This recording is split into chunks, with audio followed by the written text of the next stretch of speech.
बिस्मिल्लाहिर्रहमानिर्रहीम। आज हम यूनिट 1 फंक्शंस एंड लिमिट्स इसका आगाज़ कर रहे हैं और इसमें हम सबसे पहले फंक्शंस को डिफ़ाइन करेंगे और फिर देखेंगे कि फंक्शंस क्या होते हैं और क्यों इन्हें यूज़ किया जाने लगा, रीज़न क्या है। तो आप ये देखें कि ये 16 फंक्शंस की बात हम कर रहे हैं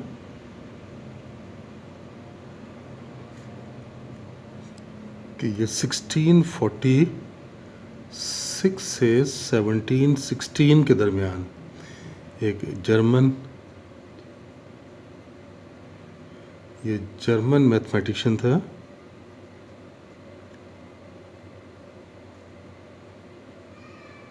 लेबनीज़, बहुत ही मशहूर साइंसदान ये रहा है, मैथमेटिशियन।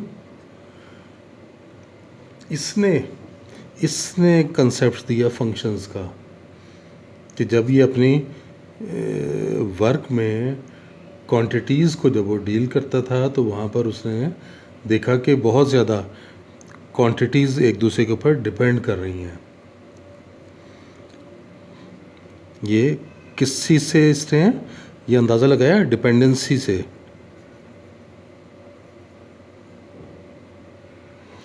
Dependencies of quantities.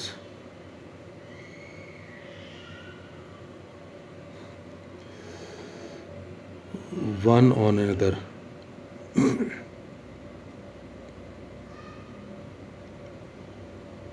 कि ये उसने अंदाज़ा लगाया कि एक क्वांटिटी दूसरी क्वांटिटी पर डिपेंड कर रही है। मिसाल तौर पे आप देखें कि अगर हम कहते हैं कि आपको मालूम है ना कि सर्कल का एरिया अगर हम लें तो आपको पता है ना कि अगर रेडियस उसका आर है तो एरिया इसका क्या बनता है? पाई आर स्क्वायर। यानी अगर हमें रेडियस मालूम हो तो हम एरिया फाइंड कर सकते हैं। यानी area is dependent on R. यानी रेडियस के ऊपर एरिया डिपेंड करता है रेडियस के ऊपर। तो ये देखें, ये दो क्वांटिटीज़ के दरमियान डिपेंडेंसी आ रही है ना। तो इसी तरह से और कोई अगर हम एग्जांपल लेते हैं, स्क्वायर को ले लेते हैं। ये देखें, अगर हम स्क्वायर लेते हैं तो आप पता है अगर हम इसकी साइड को x का नाम दे दें तो parameter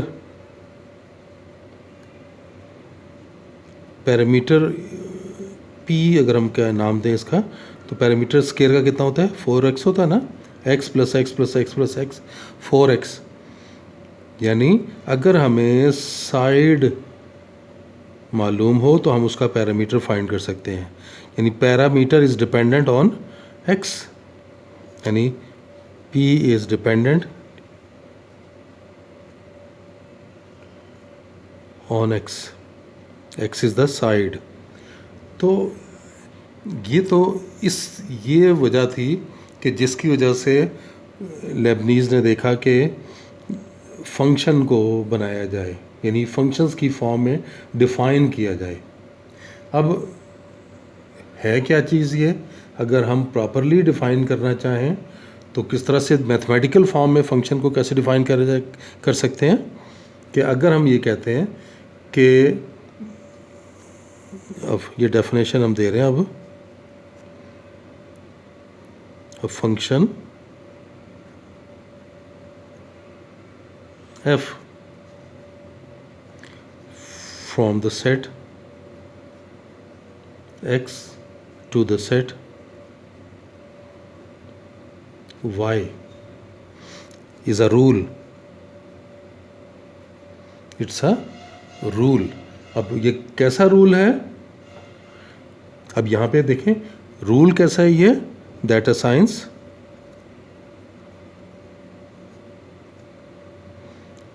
each element of x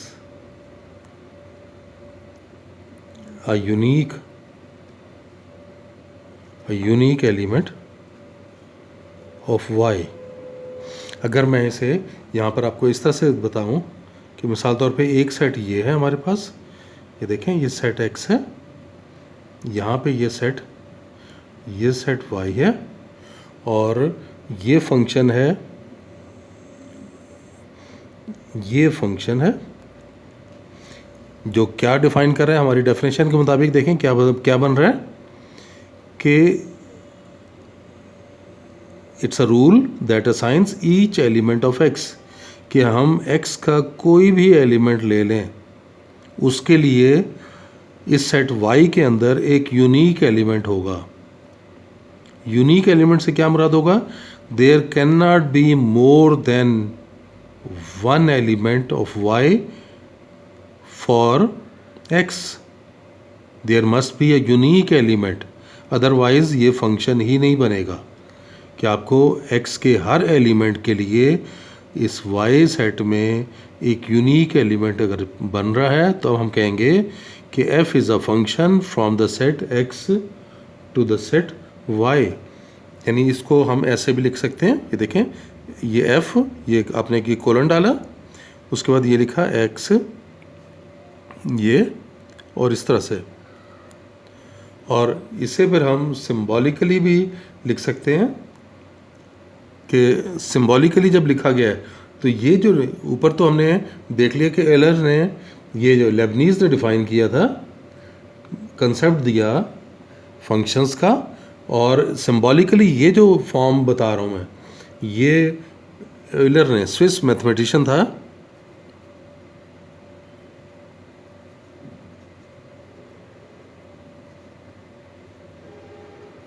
Swiss mathematician एलर, और इसका पीरियड था 1707 से 1783। इसने डिफाइन किया, यानी कि if y is a function of x,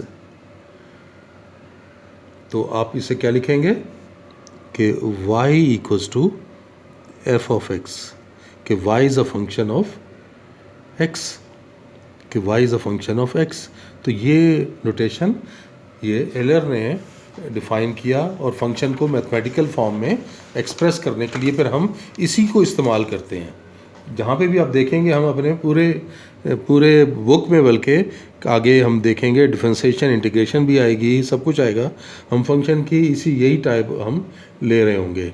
अब इसमें जो हम ऊपर बात कर चुके थे, देखें, एक डिपेंडेंसी की बात की थी ना हमने, ये देखें, ये हमने बात की थी डिपेंडेंसी ऑफ क्वांटिटीज़। तो यहाँ पर हमारे पास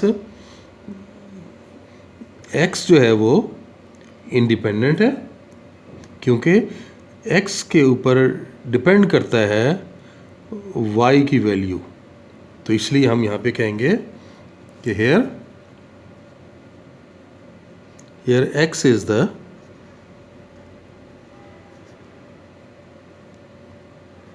dependent variable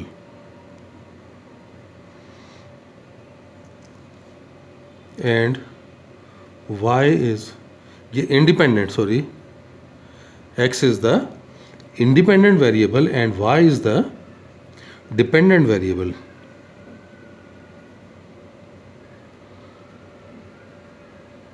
ये डिपेंडेंट और इंडिपेंडेंट की बात इसलिए ज़रूरी है कि जब हम कह रहे हैं कि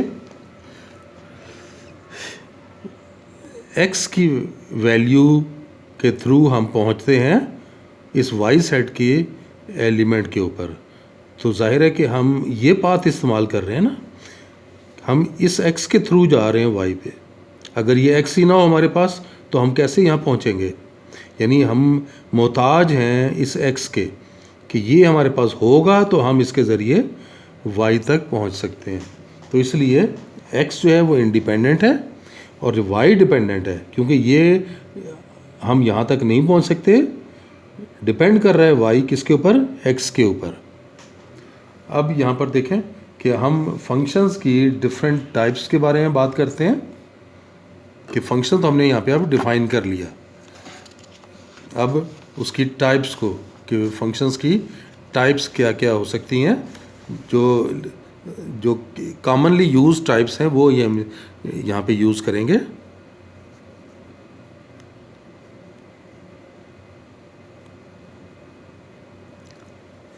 टाइप्स ऑफ फंक्शंस। अब इसमें अलजेब्रिक फंक्शंस हैं,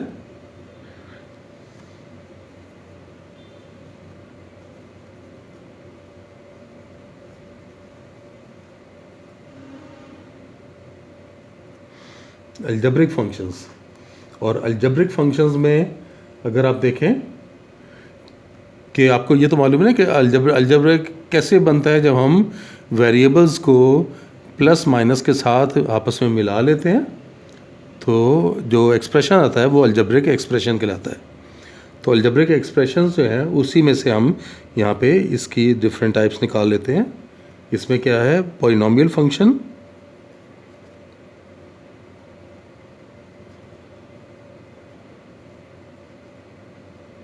पॉलिनोमियल फंक्शंस को हम कैसे डिफाइन करेंगे कि अगर हम एक वेरिएबल x ले लेते हैं,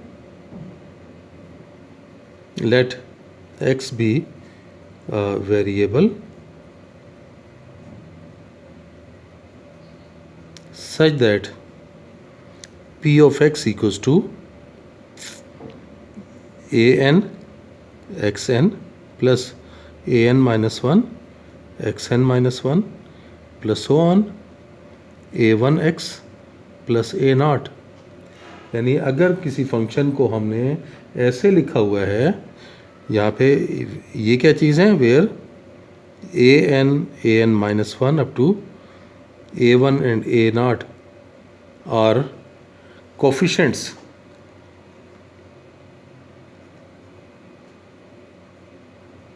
कि ये कोफिशिएंट्स हैं and these are real numbers, कि ये रियल नंबर्स होते हैं। अब इसमें p of x जो है, here p of x is the polynomial function, कि इसमें जो p of x है ये पॉलिनोमियल फंक्शन, यानी अगर कोई फंक्शन इस तरह से लिखा हुआ है और उसे हमने p of x का नाम दिया तो हम क्या कहेंगे कि p of x is a polynomial function. Clear हो गई ये बात। अब यहाँ पर देखें, इसमें इसी में हम उसकी डिग्री के बारे में बता सकते हैं कि if an is not equal to 0 then p of x is called a polynomial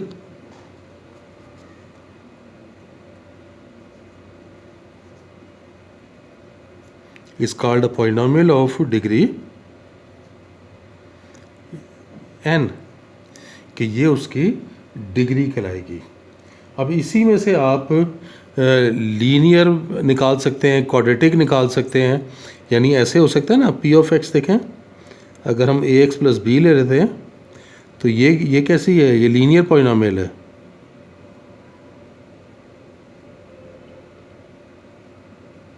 linear polynomial अगर हम ऐसे ले लेते हैं ax square plus bx plus c, तो अब ये क्वाड्रेटिक पॉलिनोमियल है।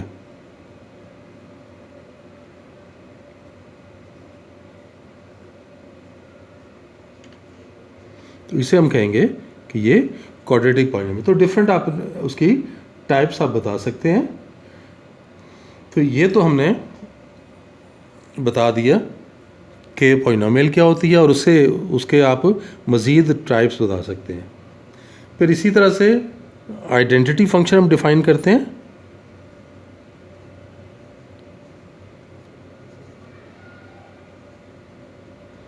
आइडेंटिटी फंक्शन देखें, अगर हम ये i एक फंक्शन लेते हैं जो x से x में मैप कर रहा है, such that I of x equals to x for all x belonging to x, then I is called identity function। अब यहाँ पर आप देखेंगे ये क्या बात बताई गई आपको कि अगर आप एक ऐसा फंक्शन ले रहे हैं जिसके ऊपर आपने एक वेरिएबल के ऊपर ये फंक्शन अप्लाई किया और आंसर में वही वेरिएबल आ गया, कोई चेंज नहीं आई ना, ये x था और i अप्लाई होने के बाद भी आंसर में x ही आ गया, तो अब हम कहेंगे कि i क्या चीज़ है, इट्स एन आइडेंटिटी फंक्शन। इस कांस्टेंट फंक्शन की भी बात हम कर सकते हैं।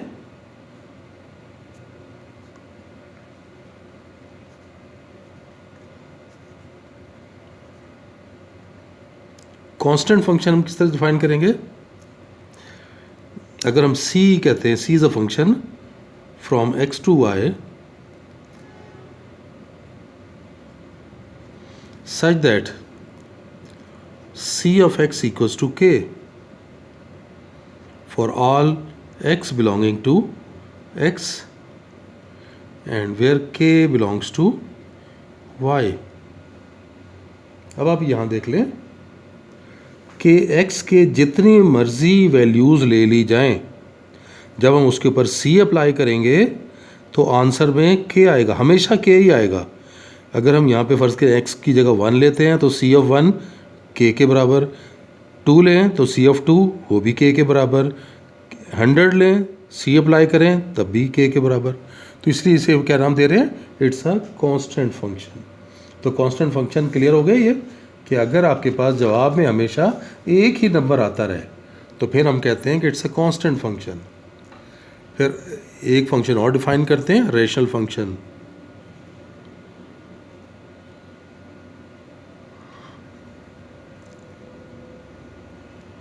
कि रेशनल फंक्शन कैसे डिफाइन करेंगे, अगर हम दो पॉलिनोमियल फंक्शंस लें और उन्हें डिवाइड कर लें,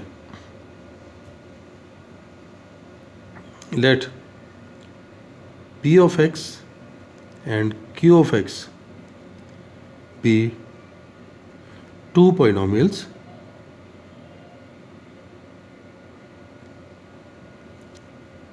then r of x equals to p of x divided by q of x, where q of x cannot be 0, then r of x is called